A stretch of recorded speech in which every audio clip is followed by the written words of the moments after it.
Dans notre imaginaire, un vaisseau spatial extraterrestre, ça a souvent une forme de disque. Bref, une soucoupe volante. Mais d'où vient cette expression soucoupe volante? Je vous propose dans cet épisode de nous lancer dans la quête de ses origines. Washington, London, Paris, Moscow are key targets. The whole world is under attack. Can it survive? Attention, l'objectif ne sera pas de déterminer si oui ou non il y a des extraterrestres qui viennent nous visiter ici, sur Terre, mais juste d'essayer de mettre le doigt sur les quelques témoignages d'observation d'OVNI qui ont marqué notre culture, et de remonter à la source de ces témoignages, juste pour les lire tels quels. Déjà, moi, comme beaucoup de ceux qui s'intéressent aux phénomènes prétendus paranormaux, je n'aime pas beaucoup l'expression OVNI, ou son équivalent anglophone UFO, qui veut dire la même chose. Parce que, vu qu'on parle d'un truc non identifié, ça veut dire qu'on ne connaît pas l'origine ou la nature du phénomène observé. Et du coup, appeler ça objet, c'est trompeur. Si un truc que je ne comprends pas, j'appelle ça OVNI, je pars déjà du principe que c'est un objet. C'est pas forcément un objet physique. Ça peut souvent être une aurore boréale, un mirage dû aux variations de température, un reflet sur l'objectif ou n'importe quelle illusion d'optique, ou même pourquoi pas un spectre ou une apparition divine. Qui sait, vu que c'est non identifié. Ou un nuage, c'est pas vraiment un objet. Et puis, c'est pas forcément volant. Ça peut aussi être des phares de voiture dans la nuit, une constellation qui a l'air inhabituelle à cause de la couverture nuageuse, la station spatiale internationale qui brille, ou un flash iridium, la lune déformée à l'horizon, ou n'importe quelle lumière d'outre-espace. Beaucoup préconisent d'utiliser plutôt l'expression PAN, P-A-N. Car phénomène, ça peut effectivement être n'importe quoi. Moi, je continuerai à dire OVNI pour que vous puissiez suivre, mais en gardant bien à l'esprit qu'on ne cherche pas forcément un objet. Et pour notre enquête, notre priorité sera de remonter à la source de l'information. Utiliser les moteurs de recherche, c'est un art difficile. Si je me contente de chercher les termes soucoupe volante, j'obtiens beaucoup trop de résultats non pertinents. Des blogs sur le paranormal, des chroniques de films, etc. Je peux taper origine des soucoupes volantes et faire confiance aux premiers résultats. Par exemple, l'encyclopédie du paranormal explique que l'expression soucoupe volante est apparue durant l'année 1947, suite au témoignage de Kenneth Arnold, qui rapporta avoir observé 9 objets volants qui... Je suis bien convaincu aujourd'hui que c'est bien cette anecdote qui est à l'origine de notre habitude de nous représenter les vaisseaux spatiaux des petits hommes verts sous forme de soucoupe. Et si vous n'êtes pas convaincu, vous pourrez utiliser un moteur de recherche très pratique, dont je vous ai pas encore parlé dans mes vidéos, le moteur Ngram. Ce moteur ne recherche pas les termes dans les sites internet du web, mais dans tous les livres qui ont été scannés et numérisés à ce jour par Google. Depuis le lancement des grandes campagnes de la sauvegarde de la connaissance papier, il y a environ 10 ans, on a pu numériser des dizaines de milliers de livres. Ça représente plus de 10% de tous les livres jamais publiés par l'humanité. Et ça fait une base de données de centaines de milliards de mots, dans des dizaines de langues, qu'on peut classer par date de parution, à l'année près. Une belle base de données, mise aujourd'hui en libre accès aux internautes. De quoi jouer avec du gros big data. En tapant par exemple quelques noms de personnalités historiques ou de fiction, on peut avoir leur popularité à travers les siècles. Ces courbes sont en fonction du nombre d'occurrences de ce mot dans la littérature. Romans, essais, mémoires, recueils, traités, etc. On remarque tout de suite ici l'apparition du premier roman avec Sherlock Holmes, en 1887. De la même façon, on peut chercher les termes flying saucer. Cette expression n'était pas utilisée avant 1947. Elle fut très employée pendant les années 50. Idem avec les termes soucoupe volante dans le corpus français. L'expression est donc bien apparue dans notre culture en 1947.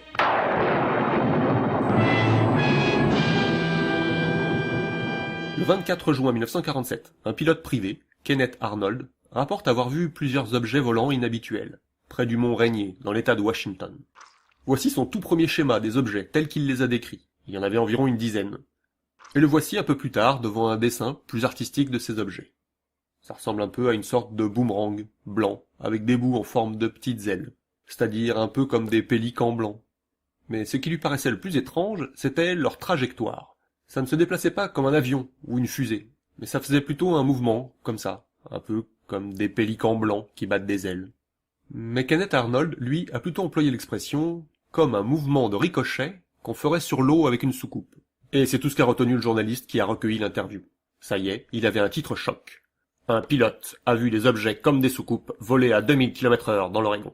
Surenchère médiatique, le journal concurrent titrait « Des soucoupes volantes supersoniques ». C'est la première apparition répertoriée de l'expression soucoupe volante. Il n'a pas fallu plus que quelques titres de journaux pour que tout le monde confonde les descriptions de la trajectoire des objets avec la description de leur forme. Tout de suite après ces gros titres, il y a eu beaucoup de témoignages troublants à propos d'observations d'OVNI, rapportés auprès des policiers et des journalistes, partout aux États-Unis. Tous ces témoignages concordants sont souvent pris pour une preuve que ces vaisseaux existaient bien. Mais les dépositions décrivaient tous des objets en forme de soucoupe, pas en forme de boomerang. Alors effectivement, il est toujours possible qu'un vrai vaisseau en forme de soucoupe ait déclenché tous ces témoignages. Et que, par coïncidence, le tout premier des témoins les décrit n'importe comment. Et que la presse, en se trompant dans leur article, arrive à un titre qui tombe, par miracle, justement sur la vraie forme de l'objet. Mais vous conviendrez qu'il est beaucoup plus crédible de penser que ça s'est plutôt passé ainsi. Un article sensationnaliste a fait un gros buzz en décrivant des soucoupes, et que, par la suite, ses lecteurs lèvent le nez à la recherche de trucs vaguement en forme de soucoupe, qu'ils n'auraient même pas remarqué en temps normal. Et l'observation d'origine reste à ce jour inexpliquée. Ça a pu être un vaisseau extraterrestre, ou n'importe quoi d'autre. On appelle cette deuxième hypothèse le modèle socio-psychologique. Lorsque la couverture médiatique conduit le public à croire qu'il y a un certain truc dans les environs, il y a de nombreux objets, naturels ou artificiels, qui peuvent avoir des caractéristiques de ce truc dans l'esprit d'un observateur plein d'espoir. Leur observation s'ajoute en retour à l'excitation de masse, ce qui encourage encore plus de témoins à chercher à voir le truc. Cette situation se nourrit d'elle-même jusqu'à ce que les médias perdent leur intérêt pour le sujet, et alors, le phénomène retombe. Et aujourd'hui, ce n'est plus juste une hypothèse. C'est très bien étudié par les chercheurs en psychologie sociale. Les comportements de propagation des rumeurs, les contagions de témoignages par les médias, le syndrome des faux souvenirs, font l'objet de nombreuses expériences fascinantes. La suggestion a une énorme importance dans la construction de nos souvenirs. Et ça a des implications bien plus grandes que les observations d'OVNI. Si ce n'est que ça, ce serait pas grave. Lors des procès, par exemple. On est continuellement face à la question de savoir quelle importance on doit attribuer aux témoignages. La psychologie des témoins doit être analysée scrupuleusement, et notre système judiciaire donne de plus en plus d'importance aux preuves matérielles et de moins en moins aux accusations de témoins. Justement pour ces raisons-là. On peut même créer artificiellement des mises en situation réelles. En novembre 1973, à Beert, en Belgique, des personnes décident de créer un canular. Ils déposent à la rédaction d'un journal une photographie truquée de ce qu'ils appellent le cas du siècle. Le journal publie la photo, bien sûr, pourquoi se priver d'un scoop, accompagné d'un article demandant s'il y avait des témoins.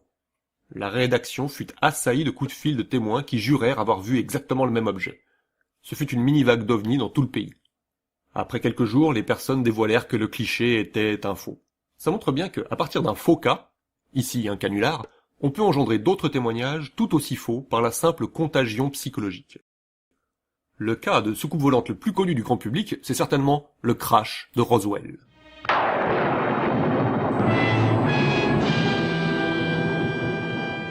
Le 8 juillet 1947, un fermier d'un ranch près de Roswell, au Nouveau-Mexique, découvre des débris éparpillés sur ses terres sur environ 1 kilomètre. Depuis le cas Arnold, c'est inscrit dans notre culture que les ovnis sont censés être en forme de soucoupe. Par exemple, je suis sûr que si vous pensez au crash de Roswell, vous imaginez quelque chose comme ça. Ou comme ça. Alors que les vraies photos des débris du crash, ça ressemblait plutôt à ça.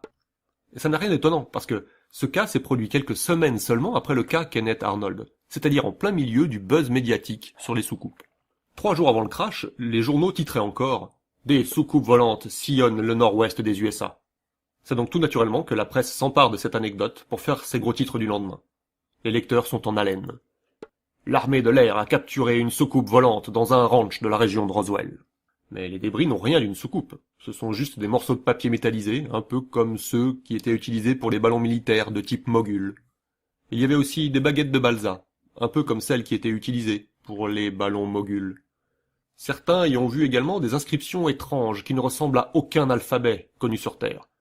À aucun alphabet, peut-être, mais ça ressemble vachement aux motifs floraux du scotch qui était utilisé pour fabriquer les cibles des ballons Mogul. Ruban de scotch à motifs qu'on a pu retrouver en vente dans le magasin de maquettisme à quelques pâtés de maison de l'entrepôt militaire où ils étaient fabriqués. Imaginons que les débris étaient réellement issus d'un vaisseau extraterrestre. Ce vaisseau était en balsa et en papier alu, et il n'était certainement pas en forme de soucoupe volante. Le cas qui a le plus ancré dans notre imaginaire que les extraterrestres avaient des vaisseaux en forme de soucoupe est certainement celui de George Adamski.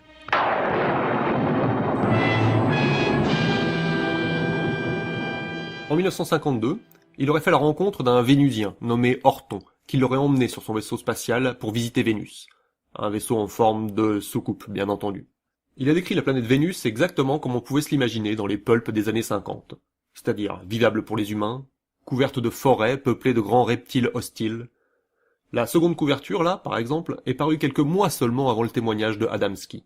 Et inutile de vous rappeler que depuis 1978, et la sonde Pioneer 2, on sait que Vénus est invivable.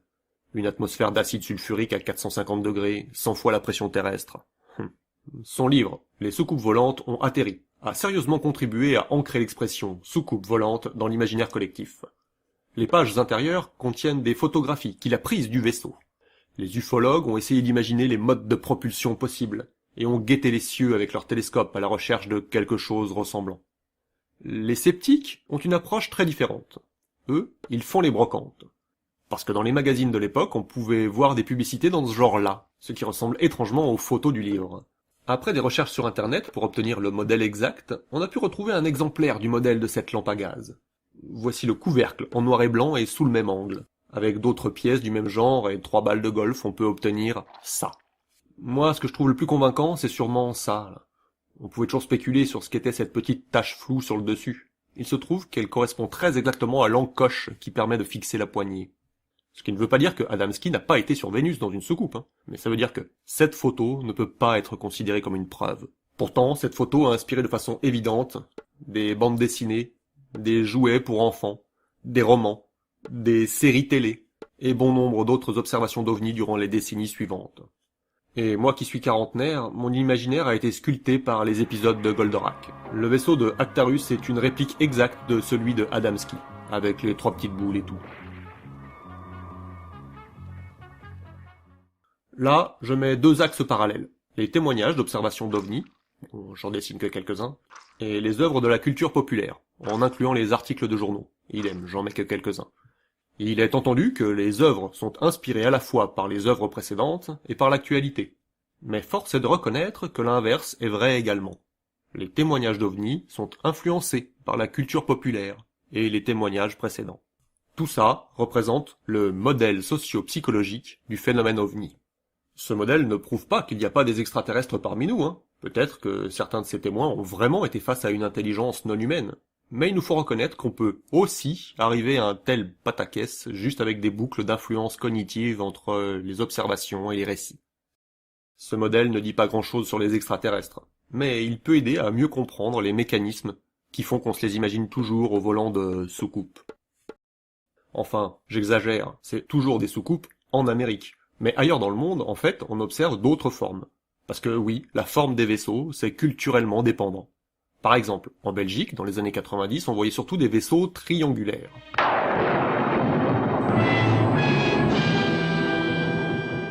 Entre 1989 et 1992, toute une série d'observations ont été rapportées dans tout le pays. À l'époque, les ufologues les avaient analysées par ordre de crédibilité, les plus fiables d'abord. Mais nous, comme d'habitude, on va prendre soin de les analyser par ordre chronologique. L'objectif c'est, comme toujours, de remonter à la source de l'information, et d'étudier les évolutions et les mutations du concept au fur et à mesure du temps. Les premiers témoignages datent du 25 novembre 1989, à Hallen, près de la frontière allemande. Ils décrivent 3 lumières étranges dans le ciel. Aujourd'hui, en 2015, plus grand monde serait étonné de voir ça dans les nuages. On ne se dirait pas d'entrée « Ah, mon Dieu, des extraterrestres !» On se dirait plutôt « Tiens, quels spots sont à l'origine de ces jeux de lumière ?» Et juste avant ces témoignages, à Hallen, la boîte de nuit à la mode du coin venait de faire installer des spots lumineux pour se faire de la pub. C'est tout à fait vérifiable et pratiquement tous les ufologues reconnaissent aujourd'hui que c'est bien là l'explication. Ça ferait rigoler aujourd'hui, mais à l'époque, c'était tout nouveau. Les riverains n'étaient pas habitués. Et les témoins ne parlaient pas d'invasion extraterrestre, juste de lumière étrange dans le ciel. Et comme toujours, ce sont les médias qui font les gros titres racoleurs à base d'extraterrestres. Et même aujourd'hui, regardez ce show laser, et imaginez un couple de vieux qui promène son chien à l'autre bout de la vallée, loin de se douter des prouesses techniques et artistiques en train de se jouer. Que doivent-ils penser en regardant le ciel? Eh bien, ce qu'ils doivent penser, ça dépend de ce qui est passé à la télévision dernièrement. Oh, regarde ça, ça doit être les vaisseaux extraterrestres qui parlaient à la télé.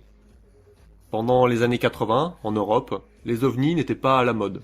On ne voyait pas beaucoup d'extraterrestres, à part au cinéma. Mais un mois avant les lumières du dancing de Hallen, un journal avait publié ça. Un ovni a atterri en Union soviétique. Le témoignage était complètement incroyable, au premier sens du terme. Un vaisseau extraterrestre d'où sont sortis un robot et 3 monstres géants, avec 3 yeux, qui tiraient des rayons qui rendaient les gens invisibles. Un article sensationnaliste et pas très crédible, mais qui avait relancé les ventes du journal, faisant prendre conscience à toute la presse que ce genre d'histoire intéresse les gens finalement. C'est donc tout naturellement que les journaux ont relayé ces témoignages de lumière dans le ciel, avec des titres du genre « La Belgique a-t-elle elle aussi ses ovnis ? A-t-on affaire à des vaisseaux extraterrestres ? Les experts sont perplexes. » Le 16 décembre, après 3 semaines, les autorités imposent à la boîte de nuit d'arrêter les spots. Mais les témoignages continuent malgré tout, pendant des mois, parce que tout le monde cherche ces ovnis dont tout le monde parle.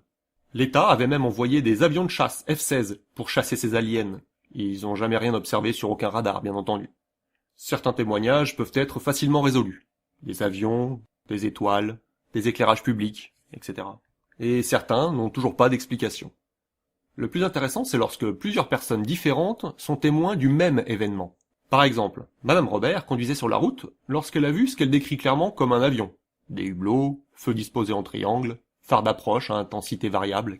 Alors que Madame Morales, passagère de la même voiture, donne un récit beaucoup plus imaginatif pour décrire une sorte d'engin fantastique venu d'ailleurs, avec des lumières hallucinantes et des détails de science-fiction. Elles étaient dans la même voiture. L'une des deux, au moins, se trompe. Et je dis bien se trompe, j'ai pas dit folle, ni menteuse. Parce que, dans tous les cas que j'ai présentés ici, je ne doute jamais de leur sincérité. Les menteurs et les mythos, ça existe bien sûr, mais c'est très rare. Tous les autres sont simplement victimes de leur perception et de leur interprétation. Un argument souvent avancé, c'est le statut des témoins. Ces 2 hommes ne sont pas n'importe qui, ce sont des gendarmes quand même, c'est-à-dire des gens sérieux qui n'iraient pas raconter n'importe quoi. Mais il n'est jamais question de prétendre qu'un témoin est un menteur ou un plaisantin. Ils racontent sincèrement ce qu'ils pensent avoir vu, et ils n'ont effectivement pas compris d'où venaient ces lumières. Bizarrement, pour la presse et pour l'opinion publique, les témoignages sont plus crédibles s'ils viennent d'un gendarme, ou d'un médecin, ou d'un avocat. Mais ils n'ont pas de raison de s'y connaître plus que n'importe qui en astronomie, en aviation ou en météorologie. Même sincère, un témoignage n'est pas une preuve. Et des preuves matérielles, elles, on n'en voit jamais. Même la photo la plus marquante de cette vague d'observation d'OVNI, celle prise à Petit Rochin, est un faux. Elle a pourtant été considérée pendant des décennies comme LA preuve irréfutable, l'ultime preuve absolue de l'existence des vaisseaux extraterrestres, la photo qui aurait permis d'étudier leur mode de propulsion magnéto-hydrodynamique. De nombreux spécialistes se doutaient bien dès le début que cette photo était un faux. Mais cette photo, elle nous vend du rêve, alors on achète. Son auteur, Patrick Maréchal, a reconnu en 2011 qu'il avait construit une maquette en polystyrène en s'inspirant des témoignages précédents. La blague était juste destinée aux collègues de l'entreprise où il travaillait, mais elle a très vite dépassé le cadre de la PME. Il ne pensait pas que ça sortirait de l'usine. Ça a été beaucoup plus loin et il a juste laissé aller. Sa photo est devenue un phénomène à l'échelle mondiale. Je l'ai déjà dit 4 fois, mais je le répéterai jamais assez. Il n'est nullement question d'essayer de prouver qu'il n'y a pas de vaisseaux extraterrestres qui viennent nous visiter. C'est peut-être le cas, j'en sais rien. Ce que j'affirme, c'est que certains des arguments avancés par les ufologues ne sont pas valables. Genre, la sincérité de ce témoin ne fait pas de doute. Donc, il décrit parfaitement ce qu'il a vu. Non, ils sont effectivement sincères, mais il y a de nombreuses études qui montrent à quel point notre façon de rapporter les témoignages est statistiquement très mauvaise. Personne ne confondrait un vaisseau spatial avec un avion ou des étoiles. Si, carrément. Avec autant de témoignages, il y en a forcément des vrais. Non. Pourquoi forcément ? Il n'y a aucune référence de pop culture avant 1989 qui décrive des vaisseaux en forme de boomerang. Si, Bob et Bobette ont bercé l'enfance de tous les enfants belges de cette génération. L'hypothèse extraterrestre est la seule capable de rendre compte de tous ces témoignages. Non, l'hypothèse socio-psychologique le peut aussi. Et en l'absence de preuves matérielles, c'est celle-là qu'il nous faut privilégier. Parce qu'elle n'implique rien de plus que ce qu'on connaît déjà. En 1992, la presse a fini par se désintéresser du phénomène OVNI, pour passer à d'autres choses. Les Jeux Olympiques, les élections, le traité de Maastricht. Du coup, les témoignages aussi cessent petit à petit. Il y aura peut-être d'autres vagues d'observation dans le futur. Restons ouverts d'esprit. On les examinera avec curiosité. S'il y a, cette fois, des preuves matérielles suffisantes, on changera d'avis. Mais, pour le moment, il n'y en a pas. Inutile d'aller chercher les extraterrestres pour expliquer rien d'inexplicable.